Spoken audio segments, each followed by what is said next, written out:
पैसे की वजह से पढ़ाई रुकती नहीं है। अगर आप अच्छे स्कोर कर सकते हैं तो ऐसा ऑर्गेनाइजेशंस, ऐसे कोचिंग सेंटर्स हैं अवेलेबल मार्केट में जो बच्चों को सब्सिडाइज पढ़ाई करती है, जो फ्री में पढ़ा सकते हैं। मार्क्स कोई किसी चीज़ का प्रूफ नहीं होता। मार्क्स एक ही चीज़ का प्रूफ होता है कि बच्चा सिंसियर था। तो आपके पास दो ही ऑप्शन है, या तो आप टॉप प्राइवेट कॉलेज में जाइए जिसका फीस हाई है, और अगर आपको लगता है कि उतना पैसा आपके पास नहीं, मेहनत कीजिए और गवर्नमेंट कॉलेज में जो रिप्रेजेंटेशन हो रहा है वो सारे रिप्रेजेंटेशन आईसीएसई और सीबीएसई स्टूडेंट्स का है। गवर्नमेंट स्कूल के स्टूडेंट्स रिप्रेजेंट ही नहीं कर पा रहे हैं। आईसीएसई और झारखंड स्टेट बोर्ड के 10वीं और 12वीं के साइंस का रिजल्ट का घोषणा हो चुका है और यहाँ से स्टूडेंट्स एक अगले भविष्य की ओर अपना कदम रखने जा रहे हैं। 10th और 12th के बाद में स्टूडेंट बहुत सारे ऐसे क्षेत्रों में जाते हैं और अपना भविष्य बनाते हैं, जैसे UPSC, CA, medical, engineer, fashion designing और अन्य क्षेत्रों में अपना भविष्य बनाने की उम्मीदें रखते हैं। हम आज ऐसे स्टूडेंट्स के बारे में बात करेंगे जो डॉक्टरी और इंजीनियर के क्षेत्र में अपना करियर बनाना चाहते हैं। तो अभी पर बात करने के लिए हमारे साथ मौजूद है नीट और जेई के एक्सपर्ट जनाब प्रोफेसर नसरे हुसैन जी। अस्सलाम वालेकुम। वालेकुम सलाम। और आज़ाद रिपोर्टर में आपका बहुत बहुत शुक्रिया, बहुत स्वागत है। और हम आज ऐसे स्टूडेंट्स के बारे में हम बात करेंगे जो नीट और जेई जैसे एग्ज़ाम्स क्रैक करना चाहते हैं। तो इनको जब वे तैयारी करें, ये किस प्रकार से तैयारी कर सकते हैं और आगे इनको क्या क्या दिक्कतों का सामना करना जी। तो मैं पिछले 8-9 सालों से नीट और जेई स्टूडेंट्स को पढ़ाता हूँ। मेरे पढ़ाए हुए 500 से ऊपर डॉक्टर्स हैं, एमबीबीएस डॉक्टर्स हैं, गवर्नमेंट एमबीबीएस डॉक्टर्स हैं, और हर आईआईटीज़ में मेरे अपने स्टूडेंट्स हैं, मेरे पढ़ाए हुए स्टूडेंट्स हैं। तो पिछले 8-9 सालों से मैं इस लाइन में हूँ। RMI30 बैंगलोर, उसके बाद अभी करेंटली अल-अमीन मिशन कोलकाता में हूँ मैं। नीट और जेई का क्रेज़ जो है वो अभी बहुत ज़्यादा चल रहा है मार्केट में। एक्चुअली मैं बताना चाहता हूँ कि मैं स्टूडेंट्स को जो डिवाइड करते हैं हम लोग मार्केट में जो चल रहा है आजकल, वो 4 टायर्स में स्टूडेंट्स को हम लोग डिवाइड करते हैं। Tyre 1, tyre 2, tyre 3, tyre 4। Tyre 1, tyre 2, tyre 3, 4 का इन द सेंस मैं कहना चाहता हूँ on the basis of IQ, on the basis of subject marks और उनकी मेहनत, कितने मेहनती हैं। तो बहुत मेहनती स्टूडेंट्स होते हैं, बहुत हाई IQ होता है, बहुत इंटेलिजेंट होते हैं, तो उनका सपना होता है कि वो IIT में जाए। उसके बाद के बच्चे जो बहुत मेहनती होते हैं वो चाहते हैं, तो वो मतलब अच्छे से इंटेलिजेंट होते हैं और मेहनती भी होते हैं, तो वो जाते हैं नीट की तरफ। और तीसरे टायर के स्टूडेंट्स होते हैं वो जाते हैं कॉमर्स की तरफ, और फिर उसके बाद जाते हैं लॉ की तरफ या फिर नॉर्मल ग्रेजुएशन कोर्सेज की तरफ। लेकिन ऐसा कुछ भी नहीं है कि मैंने इसलिए डिवाइड किया है ताकि बस मालूम चले कि ट्रेंड क्या चल रहा है। नीट और जेई की तैयारी के लिए आप जो मतलब जिस तरीके का कॉम्पिटिशन्स बढ़ा है पिछले कुछ सालों में, जैसे कि नीट इस साल 220.87 लाख स्टूडेंट्स के एप्लीकेंट्स थे 2023। नीट 2023 में 20.87 लाख एप्लीकेंट्स थे और सिर्फ 48,000 सीट्स। तो आप समझ सकते हैं कि किस लेवल का कंपटीशन है। हर साल लगातार ये सीट्स हर साल 2.5 लाख एस्पिरेंट्स बढ़ रहे हैं। और एस्पिरेंट्स बढ़ने वाले वो कौन एस्पिरेंट्स हैं जो लास्ट ईयर क्रैक नहीं कर सके, जिनका 10 नंबर से 15 नंबर से छूटा है, उनकी तादाद ज़्यादा है। तो कंपटीशन डे बाई डे बढ़ रहा है। इंजीनियरिंग में 9 लाख के आसपास स्टूडेंट्स हैं, अब अप्लाई करते हैं, तो उसमें 10,000 के आसपास टॉप IITs में सीट होती है। उसके बाद 50,000 तक आपको अच्छा NIT और IIT मिल जाता है रैंक लाने पर। जो लेवल ऑफ कॉम्पिटिशन्स है और जो हमारा जिस तरीके का माशरा अभी चल रहा है, उसमें ज़रूरी ये है कि बच्चे क्लास 10 से ही प्रिपरेशन स्टार्ट कर दें, specifically for IITs also and NEET also. बाकी कॉमर्स और लॉ के लिए आप बाद में भी कर सकते हैं CA और क्लैट के लिए, लेकिन नीट और जेई के लिए आपको क्लास 10 से ही स्टार्ट करना पड़ेगा। मैं इसलिए कह रहा हूँ कि क्योंकि सब्जेक्ट जो 11-12 में सब्जेक्ट है, ठीक है ना, और जो कंपटीशन में जो पैटर्न है वो पैटर्न लगभग क्या है, सेम है। तो आप उसको बैलेंस बना सकते हैं। बैलेंस बनाने के लिए क्या है कि कुछ स्कूल्स में प्रिपरेशन साथ साथ चलता है, नंबर 1। नंबर 2, अगर बहुत ज़्यादा अगर आप मतलब ये हैं कि नहीं, मतलब स्कूल्स की पढ़ाई और स्कूल मतलब कंपटीशन की पढ़ाई बैलेंस नहीं बना पाते हैं, बहुत सारे स्टूडेंट्स नहीं बना पाते हैं बैलेंस, क्योंकि स्कूल अलग एक फ्रीक्वेंसी पे चल रहा है, कंपटीशन अलग फ्रीक्वेंसी पे चल रहा है, कोचिंग सेंटर में अलग फ्रीक्वेंसी। तो मैं चाहता हूँ, मैं उनको प्रेफरेंस दूंगा कि आप ऐसे स्कूल्स कॉलेज ज्वाइन कर लीजिए जहाँ पर स्कूलिंग उतनी ज़रूरी नहीं हो। अगर आप मतलब स्कूल नहीं भी जाते, नॉन अटेंडिंग स्कूल्स में एडमिशन ले लेंगे, तो फिर आप पूरा का पूरा कंपटीशन में फोकस कर सकते हैं। लेकिन स्कूल और कंपटीशन को बैलेंस करना this is a very difficult task. बहुत कम ही स्टूडेंट्स होते हैं जो बैलेंस करते हैं। हाँ, बहुत ज़्यादा, क्योंकि उनके घर में वैसा एनवायरनमेंट होता है तब वो कर पाते हैं। अगर घर में एनवायरनमेंट नहीं है, जिसमें पेरेंट्स का गाइडेंस नहीं मिल रहा है, सीनियर्स का गाइडेंस नहीं मिल रहा है, उसके बड़े भाइयों का गाइडेंस नहीं मिल रहा है, तो बैलेंस नहीं बना पाते हैं। इस वजह से क्या होता है कि स्कूल का परफॉर्मेंस भी ख़राब हो जाता है और कंपटीशन का परफॉर्मेंस भी ख़राब हो जाता है। अब उस चक्कर में क्या होता है, कुछ गार्जियंस ये बोलते हैं कि नहीं हम लोग 12th के बाद प्रिपरेशन शुरू करेंगे। अब 12th के बाद जो प्रिपरेशन स्टार्ट करेगा वो तो ऑलरेडी पीछे हो चुका है, वो तो पीछे हो चुका है, वो अब मतलब उसको और 2 साल लगेगा कंप्लीट करने में। तो इसमें एक जो लिमिट होता है वो काफ़ी, हाँ, नीट में क्या है कि नीट में नंबर ऑफ अटेम्प्ट्स का कोई लिमिट नहीं है, 30-35 साल तक आप दे सकते हैं उसको। लेकिन आईआईटी में क्या है कि यू हैव ओनली 2 ईयर्स, मतलब 1 साल जिस साल आप 12 देंगे और उसके नेक्स्ट ईयर का अटेम्प्ट होता है। इसीलिए आईआईटी, जो भी बच्चा आईआईटी को अपना मतलब बनाना चाहता है कि हाँ मुझे आईआईटी क्रैक करना है, वो उसके गार्जियंस को इस बात का ख्याल रखना पड़ेगा कि बच्चे का आईक्यू बहुत ही अच्छा हो, इंटेलिजेंट, बहुत ज़्यादा इंटेलिजेंट हो, मेहनती, मतलब बहुत लेबोरियस नहीं होना चाहिए। लेबोरियस की ज़रूरत नहीं है इसमें कि बहुत लेबोरियस है, बहुत 8 घंटे 9 घंटा पढ़ता, नहीं। He should have high IQ और हाई इंटेलिजेंसिया होनी चाहिए। हाँ, स्मार्ट, तो वो आईआईटी में जा सकता है। नीट में बहुत इंटेलिजेंट स्टूडेंट की भी ज़रूरत नहीं है, हाँ उसमें मेहनती बहुत चाहिए, बहुत ज़्यादा मेहनती स्टूडेंट चाहिए हम लोगों को, ताकि वो क्या है कि 4 घंटे 5 घंटे 6 घंटे की एक सिटिंग में बैठ सके। तो वो बैठ जाता है तो फिर वो कर लेगा। अगर उसको बैठने की भी आदत नहीं है, मार्क्स भी नहीं आ रहा है, इंटेलिजेंट भी नहीं है और गार्जियंस पड़ोसी को देखकर नीट में करवा दें, तो आपका पैसा डूब सकता है। सही बात। और दूसरा प्रॉब्लम क्या है नीट के साथ कि अगर आपका बच्चा गवर्नमेंट एमबीबीएस नहीं क्रैक कर पाए, 20 लाख एप्लीकेंट्स, 48,000 सीट, ठीक है, और गवर्नमेंट एमबीबीएस 48,000 सीट्स अगर वहाँ नहीं मिलता है, जैसे गवर्नमेंट एमबीबीएस जैसे रिम्स का, ये जो आपके टाटा जो है, ये जमशेदपुर में जो है कॉलेज, जमशेदपुर 2 कॉलेज है, एक प्राइवेट है और एक गवर्नमेंट है। तो एमजीएम जो है, एमजीएम में फ़ीस कितना है, 10,000 रुपये फ़ीस है। लेकिन अगर वही आप मणिपाल टाटा में चल जाइएगा तो 15 लाख रुपये फ़ीस है। वो जस्ट मतलब वो काफ़ी ज़्यादा बढ़ गया। तो इसका मतलब है कि अगर आप गवर्नमेंट एमबीबीएस नहीं कर पाते हैं तो प्राइवेट में आपको 1 करोड़ रुपये देना पड़ जाएगा।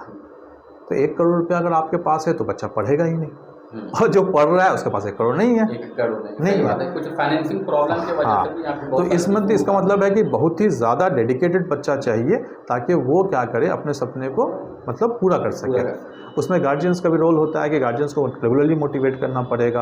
ये ज़रूरी नहीं है कि हर बच्चा 12th के बाद ही एमबीबीएस क्रैक कर ले। आजकल जो ट्रेंड चल रहा है कि 12th के बाद हो सकता है रनिंग में निकाल ले, या 1 साल ड्रॉप कर ले, 2 साल ड्रॉप कर ले, 3rd अटेम्प्ट तक हम लोग बोलते हैं कि नहीं 3 साल तक ये बच्चा ट्राई करे, तब जाके उसका एमबीबीएस हो सकता है। ये ज़रूरी नहीं है कि 1 ही साल दे दिया, माँ बाप ने एक चांस दिया और बोला कि चलो, नहीं ऐसा नहीं है। हाँ, उसमें ख्याल ये रखना है कि हाँ बच्चे का इंक्रीमेंट हो रहा है, ऐसा नहीं कि पिछले फर्स्ट अटेम्प्ट में, हाँ जो बच्चा फर्स्ट अटेम्प्ट में 200 नंबर लाएगा वो ज़रूरी वो नहीं कर पाएगा, बहुत मुश्किल है। अगर बच्चा आपने 11th-12th में बच्चे को पढ़ाया, फर्स्ट अटेम्प्ट में अगर उसने 350 नंबर ले आया, 400 नंबर ले आया, तो आप उम्मीद रखिए कि अगले साल 500, 550, 600 नंबर ला सकता है। लेकिन सर कुछ ऐसे बच्चों को भी देखा गया है जिसका मार्क्स 10th में कम होता है, लेकिन काफ़ी ज़्यादा मेहनत करते हैं, लेकिन उनका परफॉर्मेंस से अगर नीट में और जेईई में भी ऐसे देखा गया कि वो क्रैक कर लेते हैं। तो ऐसे भी कुछ स्टूडेंट्स होते हैं जिनका मतलब 10th और 12th का मार्क्सशीट मायने नहीं रखता। नहीं, मार्क्स मैंने क्या कहा, मैंने मार्क्स की बात ही नहीं की। मैंने हमेशा बात की है आईक्यू की, इंटेलिजेंस की और मेहनत की, ये की बात। मैं मार्क्स कोई किसी चीज़ का प्रूफ नहीं होता। मार्क्स एक ही चीज़ का प्रूफ होता है कि बच्चा सिंसियर था, इसीलिए बच्चे ने पढ़ाई की और मार्क्स लाए। तो मार्कशीट जो है वो सिंसियरिटी का नतीजा है, वो इंटेलिजेंस को डिनोट नहीं कर सकता। तो ऐसे भी बच्चे जो 10th के बाद में जो अगर 10th दिए हैं और 12th एग्ज़ाम दिए हैं और वो चाह रहे कि मैं कड़ी मेहनत से क्रैक कर सकता हूँ, तो उनको भी नहीं, उनको चाहिए कि वो अपने टीचर से जाकर मिले, टीचर्स जाकर प्रेफरेंस बोलेंगे हाँ ये बच्चा कर सकता है, तो आप उसको डालें। ज़रूरी नहीं अब आपने 2 साल मेहनत करवा दिया, आपने आइलैंड भेज दिया, आपने कोटा भेज दिया, 4 लाख रुपए बच्चे ने खर्च कर दिया, बाद में मुझे लगी कुछ नहीं कर सका, फिर आप उसको वापस से उसी जगह भेज रहे हैं जहाँ आप डायरेक्टली भेज सकते थे, या वो 4 लाख बचा के आप उसको अच्छे से प्राइवेट कॉलेज में भेज सकते थे। तो ये चीज़ के लिए आपको टीचर्स या काउंसलर से मिलना पड़ेगा। अगर आपको डाउट है कि मेरा बच्चा कर सकता है या नहीं कर सकता, तो आप काउंसलर से मिलिए। और हमारे एक और सवाल है, जैसे नीट के एग्ज़ाम्स में जो गवर्नमेंट एमबीबीएस जिन बच्चों का क्रैक नहीं होता, तो उनके लिए आगे क्या ऑप्शन होगा? देखिए, नीट यूजी जो है ना, नीट अंडर ग्रेजुएट जो कोर्सेज है ना, उसमें सबसे मतलब कट ऑफ देखा जाए तो सबसे ज़्यादा कट ऑफ एमबीबीएस का है। लेकिन उसी नीट यूजी के थ्रू आपको बीडीएस मिलता है जिसका कट ऑफ थोड़ा सा कम होता है। उसके बाद वेटनरीज़ में मिलता है, वेटनरी डॉक्टर्स का है कट ऑफ और कम होता है। Unani doctors, Ayurvedic doctors, homeopathic doctors, even BSc nursing, ठीक है ना। Even some courses related to paramedical courses वो भी नीट यूजी के थ्रू है। तो अगर आप नहीं कर पाते हैं MBBS, ठीक है, कोई प्रॉब्लम नहीं है। अगर आपका फाइनेंशियल कंडीशंस अच्छा नहीं है, आप पे प्रेशर ज़्यादा पड़ रहा है, ठीक है, तो आप स्विच कर जाइए BDS की तरफ। अगर उसमें भी आप नहीं कर पा रहे हैं कि नहीं हो रहा है, मेरा मार्क्स नहीं बढ़ रहा, उतना कट ऑफ नहीं है, आप चल जाए वेटनरी की तरफ। वेटनरी में जाइएगा तो गवर्नमेंट्स में तो इतनी वैकेंसीज है, हर साल वेटनरी डॉक्टर्स की वैकेंसीज आ रही है।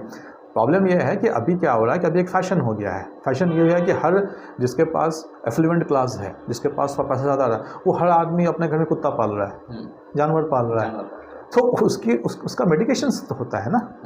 तो इस वजह से वेटनरी डॉक्टर्स का डिमांड बढ़ते जा रहा है डे बाई डे।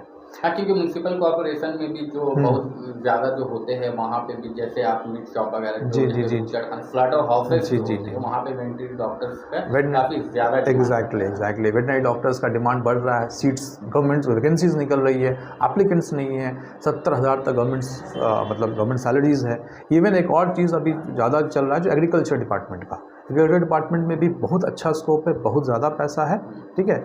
और इसलिए है क्योंकि अभी क्या है कि अभी स्विच हो रहा है ऑर्गेनिक खेती की तरफ। Daily day by day research हो रहा है हाँ ऑर्गेनिक। लोग क्या है कि अब पैसा आया है तो लोग अब प्योरिटी की तरफ जा रहे हैं तो प्योरिटी की तरफ जाने के लिए फिर उसमें रिसर्च चल रहा है, तो उसमें भी बहुत ज़्यादा डिमांड हो गया है, मतलब एग्रीकल्चर डिपार्टमेंट जी। और पैरामेडिकल कोर्सेज में तो मतलब अवेलेबिलिटी ही नहीं है। आप निकल जाइए और आप सोचिए, आप एक रेडियोलॉजिस्ट खोजिए, आपको मिलेगा नहीं। तो डिमांड है। और ऐसे एक और सवाल है कि बहुत सारे स्टूडेंट्स होते हैं, उनको गाइडलाइंस नहीं मिल पाता, और इसके वजह से वो क्या होता है कि कुछ भी सिलेबस ले लेते, सब्जेक्ट ले करके वो अपना करियर आगे बढ़ाते, अचानक से उनको कुछ साल के बाद में ये पता चलता है कि उनकी सब्जेक्ट में रुचि नहीं है और फिर वो वहीं पे गिव अप कर देते हैं। तो ऐसे में उनका समय का भी बर्बादी होता है और साथ ही साथ पैसों का भी बर्बादी होता है। तो ऐसे स्टूडेंट्स और पेरेंट्स को आप क्या कहना चाहते हैं? देखिए, रुचि जो है ना, सब्जेक्ट का इंटरेस्ट जो होता है ना, सब्जेक्ट का इंटरेस्ट सब्जेक्ट को समझने में होता है। अगर कोई सब्जेक्ट आपको समझ में आ जाता है तो ऑटोमेटिकली आप उसकी तरफ इंक्लाइंड हो जाते हैं।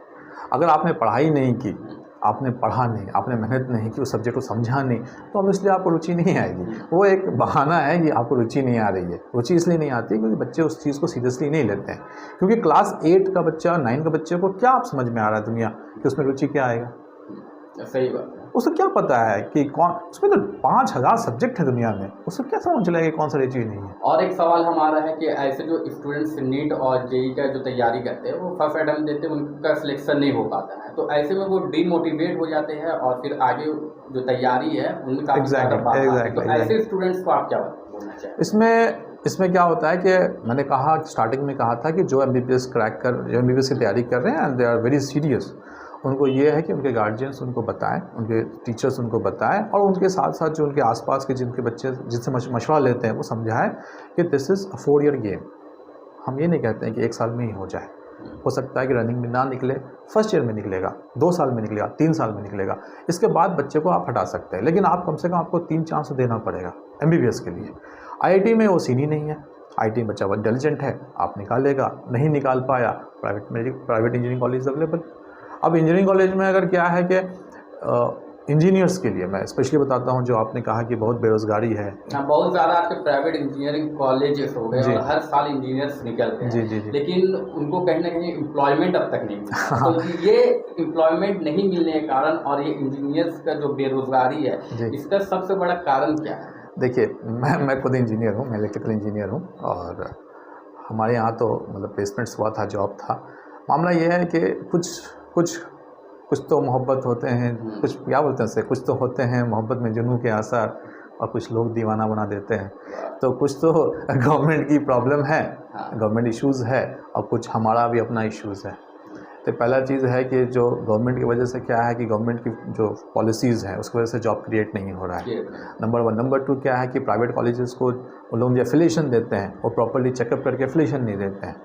कहीं भी गवर्नमेंट इंजीनियरिंग कॉलेज खोल दिया, ऐसा भी स्टूडेंट्स को एडमिट ले लिया। तो जब तक आप एडमिशन का मतलब क्या होता है, एडमिशन मतलब ये नहीं होता डिग्री लेके निकलना। एडमिशन मतलब है कि आपकी प्रोसेसिंग होनी चाहिए 4 साल में। अभी भी मैं ये कहता हूँ कि हर जगह पे सलाहियत वाले लोग नहीं हैं। लेकिन यहाँ पर क्या है कि जो बच्चे मतलब क्लास 12 नहीं पढ़ा अच्छे से, 10th नहीं पढ़ा अच्छे से, वो अगर इंजीनियरिंग कॉलेज में चले जाएंगे तो कुछ लेकर ही नहीं आएंगे। इसीलिए या तो आपको क्या करना, या तो you have to enter into government college, या नहीं तो आपको टॉप प्राइवेट कॉलेजेस में जाना पड़ेगा। तो आपके पास 2 ही ऑप्शन है, या तो आप टॉप प्राइवेट कॉलेज में जाइए जिसका फीस हाई है, और अगर आपको लगता है कि उतना पैसा आपके पास नहीं, मेहनत कीजिए और गवर्नमेंट कॉलेजेस में जाइए। लेकिन ऐसे जिनके घर के माली हालात सही नहीं है, वो ऐसे प्राइवेट कॉलेज को तो मतलब देख भी नहीं सकते उस तरफ में। नहीं तो उस समय नहीं देख सकते हैं तो आप मेहनत करके आगे बढ़िए। मेहनत करके तो आप कोर्सेज चेंज कीजिए ना। आप क्यों नहीं अकाउंट्स की तरफ जा रहे हैं, आप क्यों नहीं चार्टर्ड अकाउंटेंट की तरफ जा रहे हैं, मतलब अन्य विकल्प है। हाँ, आप क्यों नहीं लॉ की तरफ जा रहे हैं, आप क्यों नहीं मतलब इसके पास जा रहे हैं, पैरामेडिकल कोर्सेज की तरफ जा रहे हैं। सही बात। तो और आपके पास बहुत सारा स्कोप है। फैशन डिज़ाइनिंग की तरफ जाइए, आप लेदर टेक्नोलॉजी की तरफ जाइए, कितना सारा कोर्सेज अवेलेबल है। इवन टीचर्स नहीं है अवेलेबल, आप उसकी तरफ जा सकते हैं। अब बहुत से ऐसे विकल्प है, अब तो ज़्यादा कोर्सेज भी अवेलेबल है। जब एक समय था कि लोग इंजीनियर और डॉक्टर्स ही ज़्यादा जानते थे, जबकि आजकल लॉ हो गए हैं और लोग निफ्ट जैसे एग्जाम्स को क्रैक करके फैशन डिज़ाइनिंग में जा रहे हैं। तो ऐसे खैर विकल्प है स्टूडेंट्स के पास में, अगर वे मेडिकल और इंजीनियर्स के क्षेत्र में नहीं जाना चाह रहे तो एक नए दौर के साथ में वो फैशन डिज़ाइनिंग में भी जा सकते हैं। फैशन डिज़ाइनिंग है, देयर मास कम्युनिकेशंस है, मास कम्युनिकेशंस है। इवन आप सोचिए कि अगर एक आदमी बीएससी साइकोलॉजी का कोर्स कर लेता है और उसमें मास्टर्स होता है तो एक एक सेशन में उसको 3000, 4000, 5000 मिलता है, आधे घंटे के सेशन में, 1 घंटे के सेशन में। आप मजाक है क्या, 3 घंटा आप 1 घंटा बैठते हैं किसी के साथ, उसकी मतलब काउंसलिंग करते हैं और आपको 3000, 4000 का सेशन मिलता है। अक्सर स्टूडेंट्स में ये भी देखा जाता है कि वो मतलब फ्यूचर में आगे बढ़ने से पहले वो सैलरी का डिस्कस कर लेते हैं कि मैं ये कोर्स करूँगा तो मुझे इतनी सैलरीज मिलेगी, ये करूँगा इतनी मिलेगी। तो ऐसे स्टूडेंट्स के लिए आप क्या कहें? नहीं देखिए, ये जो सैलरी का मामला, हाँ ये सैलरी का मामला जो है इसमें गार्जियंस का रोल होता है। गार्जियंस को समझाना पड़ेगा कि तुम पढ़ो, हर डिपार्टमेंट में पैसा ज़्यादा है लेकिन एक लेवल होने के बाद अगर देखिए आपका वर्टिकल ग्रोथ नहीं हो सकता ना, can have vertical growth. Vertical growth मतलब वर्टिकल फॉल भी है। अगर आपका एक स्लोप के साथ ग्रोथ है तो फॉल भी स्लो होगा। इसका मतलब है कि आपको मेहनत करना पड़ेगा। आप पैसे के पीछे कैसे भाग सकते हैं। हम लोगों ने जब जॉब स्टार्ट किया था तो हम लोगों की सैलरी बहुत कम थी, आज सैलरी ज़्यादा है, तो टाइम लगा ना। फर्स्ट डे अगर मैं कर लेता तो कैसे हो सकता है। ये साल दर साल इम्प्रूवमेंट है। और सबसे बड़ा चीज़ है कि आपको मेहनत करना पड़ेगा, आपको मेहनत करना पड़ेगा, आपको अचीव करना पड़ेगा, आपको सब्जेक्ट नॉलेज होना चाहिए, आपको अपने डिपार्टमेंट का हर चीज़ लेफ्ट राइट सब मालूम होना चाहिए, तब आप आगे बढ़ सकते हैं। सैलरी कैसे मिलेगी, सलाहियत तो आपके अंदर है, पैसा आपके पास है, सलाहियत नहीं है तो पैसा नहीं है। आजकल के टीचर्स जो स्कूल के टीचर्स होते हैं तो उनको भी कहीं ना कहीं स्टूडेंट्स को ये नीट और आपका जेई जैसे और निफ्ट जैसे एग्जाम्स जो होते हैं इनके बारे में 10th, 8th, 6th स्टैंडर्ड के स्टूडेंट को भी जानकारी देना चाहिए, ताकि वो जब 8th स्टैंडर्ड तक पहुँचे तो उनको इन सब्जेक्ट के बारे में पहले से नॉलेज है और वहाँ से ही वो इन सब का प्रिपरेशन स्टार्ट करें। तो इसके लिए आप क्या कहेंगे, इसमें स्कूल्स को क्या कहेंगे? इसमें क्या है, इसमें जैसे गवर्नमेंट स्कूल्स में इसका अवेयरनेस बहुत ख़राब है। इसमें गवर्नमेंट को अवेयर होना पड़ेगा। इसमें तमिलनाडु गवर्नमेंट ने ये उठाया था इशू कि जो मेडिकल स्टूडेंट्स हैं वो मतलब उसमें बहुत ज़्यादा गैप हो रहा है, जो रिप्रेजेंटेशन हो रहा है वो सारे रिप्रेजेंटेशन आईसीएसई और सीबीएसई स्टूडेंट्स का है। गवर्नमेंट स्कूल के स्टूडेंट्स तो रिप्रेजेंट ही नहीं कर पा रहे हैं क्योंकि जो कोचिंग सेंटर की फ़ीस है 3 लाख 4 लाख फीस है वो नहीं दे पा रहे हैं, नंबर 1। नंबर 2, ऐसे स्टूडेंट्स को बहुत देर में अवेयरनेस मिलता है, तब तक वो बहुत पीछे हो जाते हैं, तो मेंटली पीछे हैं प्लस पढ़ना भी है, तो इस वजह से एक गैप बढ़ रहा है। तो गवर्नमेंट को चाहिए कि वो तो अवेयरनेस कैंपेन रखें। अगर गवर्नमेंट अवेयरनेस कैंपेन नहीं कर रहे हैं तो कम से कम हम लोग जैसे ऑर्गेनाइजेशन या हम लोग किसी ऑर्गेनाइजेशन से रिक्वेस्ट करेंगे कि भाई आप कैरियर काउंसलिंग प्रोग्राम लगवाइए फॉर द टीचर्स। जितने स्कूल टीचर्स हैं पहले स्कूल टीचर्स के साथ अवेयरनेस प्रोग्राम लगाइए, उनको बताइए, क्योंकि जब तक टीचर्स को नहीं दिखेगा तो बच्चे को नहीं दिखा पाएंगे। जो चीज़ मुझे दिख रहा है तो ही मैं दिखा पाऊंगा ना, और मुझे दिख ही नहीं रहा तो मैं कैसे दिखाऊंगा, कैसे बताएंगे। तो इस वजह से टीचर्स का नॉलेज अभी महदूद हो गया है। इसलिए टीचर्स का पहले काउंसलिंग प्रोग्राम होना चाहिए ताकि वो बच्चों को क्लास 8 क्लास 9 से अवेयर करना शुरू कर दें। बड़े बड़े स्कूल्स में तो ऐसे प्रोग्राम्स होते हैं। हाँ, खासकर गवर्नमेंट स्कूल्स आप गवर्नमेंट स्कूल्स को देखिए, गवर्नमेंट स्कूल्स में बच्चे हैं। अभी देखिए जवाहर नवोदय विद्यालय गवर्नमेंट स्कूल है ना, बच्चे अच्छे हैं कि नहीं है, एंट्रेंस क्रैक करके जाते हैं। और हमारे मोहल्ले के बच्चे भी तो मेडिकल IIT निकालते हैं, तो ऐसा थोड़ी कि हमारे अंदर कमी है, बस एक प्रॉपर गाइडेंस है और एक आपको उनको यकीन दिलाना पड़ेगा कि नहीं देखो तुम भी कर सकते हो, तो हो जाएगा। बहुत सारे ऐसे भी स्टूडेंट्स हैं जो पढ़ने में काफ़ी ज़्यादा इंटेलिजेंट है और 10th 12 में काफ़ी अच्छा मार्क्स भी लाए, लेकिन फाइनेंशियल प्रॉब्लम के कारण वो मतलब एजुकेशन में ये इसका एक बाधा बनती है। तो ऐसे स्टूडेंट्स को क्या मतलब? देखिए, फाइनेंशियल बर्डन आज के डेट में है, सबके पास फाइनेंशियल बर्डन है। लेकिन पैसे की वजह से पढ़ाई रुकती नहीं है। अगर आप अच्छे स्कोर कर सकते हैं तो ऐसा ऑर्गेनाइजेशंस, ऐसे कोचिंग सेंटर्स हैं अवेलेबल मार्केट में जो बच्चों को सब्सिडाइज पढ़ाई करती है, जो फ्री में पढ़ा सकती है। मैं नाम नहीं लेना चाहता हूँ क्योंकि ऐसे कोचिंग सेंटर्स हैं जो 100% फ्री में पढ़ाते हैं। आप राब्ता कर सकते हैं, मुझे बता दूंगा मैं कि कौन कौन सा कोचिंग सेंटर्स है वैसा जो 100% फ्री में पढ़ाते हैं। इवन अभी के टाइम में क्या है कि सब कुछ यूट्यूब पे फ्री अवेलेबल है। तो अगर बच्चा आपका बहुत सिंसियर है, अगर आपको लगता है कि वो मोबाइल और मतलब जो इलेक्ट्रॉनिक गैजेट्स है उसका यूटिलाइजेशन ज़्यादा अच्छे से कर सकता है तो आप उसको दे दीजिए, वो ऑनलाइन सब कुछ कर लेगा। हाँ, लेकिन आपको लगता है कि नहीं वो मतलब यूटिलाइजेशन से ज़्यादा उसका मतलब दुरुपयोग करेगा तो आप मत दीजिए।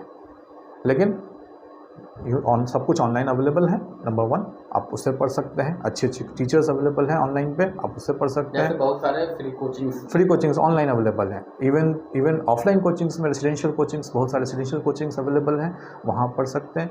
मैं स्पेशली कहना चाहता हूँ कि अगर आपके घर का एनवायरनमेंट अच्छा नहीं है, आपके घर में पढ़ाई का माहौल वैसा नहीं है, तो आप बच्चों को रेसिडेंशियल कोचिंग सेंटर्स में भेजिए। आप बच्चे को अप एंड डाउन मत करवाइए क्योंकि वो वहाँ से 4 घंटा पढ़ के आएगा, 6 घंटा, फिर उस घर में उसका ज़ीरो हो जाएगा, समय भी उनका जो है हाँ लॉस होगा। इसीलिए ज़्यादा प्रेफर्ड अच्छा है कि आप रेजिडेंशियल कोचिंग्स में पढ़ाइए तो बच्चा 2 साल में ही निकाल लेता है, ताकि बच्चे का टाइम मैनेजमेंट जो है प्रॉपर टाइम मैनेजमेंट हो जी। और आपने देखा कि हमारे साथ में प्रोफेसर नजर हुसैन है, इन्होंने नीट और जेई की तैयारी करने वाले स्टूडेंट्स के बारे में उनको तैयारी किस तरह करना चाहिए था और किस किस स्टेप्स में उन्हें क्या क्या फेस करना पड़ता है, इन सभी की जानकारी हमें नीट और जेई एक्सपर्ट्स ने हमें दी है। इसी तरीके से हम दूसरे वीडियोस में हम अगले आपके सामने में आएंगे ऐसे ही दूसरे कोर्सेज के साथ में और दूसरे कॉम्पिटिटिव एग्जाम के साथ में, तो हमारा वीडियो ज़रूर देखें।